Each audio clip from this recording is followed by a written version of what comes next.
Magandang hapon po mga ka-STL. Narito na po ang resulta ng STL Muntinlupa para sa araw na to, 2nd draw, December 23, 2024. Araw ng Lunes. Naway ang mga natayan niyo pong mga numero kanina ay manalo nawa ngayong hapong ito, 4 PM. Kaya kunin niyo na po ang inyong mga tickets. Narito na po ang resulta.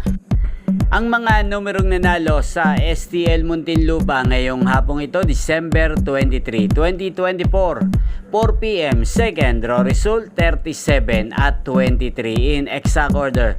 Sa lahat po ng tumaya kanina sa STL Muntinlupa para second draw ng 37 at 23, congrats po sa inyo. Panalo po kayo. Again, 37 at 23. At ngayong hapong ito sa STL Muntinlupa, shoutout po natin si Ate Betty. Ate Betty ng Muntinlupa, shoutout po sa iyo. Naway nasa mabuti ka pong kalagayan. At sa lahat po ng mga taga Muntinlupa dyan, shoutout po sa inyo. Inyo pong napanood ang resulta ng STL Muntinlupa sa channel na to, Roderick Hernandez TV. Maraming salamat po sa patuloy niyo pong panonood at pagsuporta sa aking channel.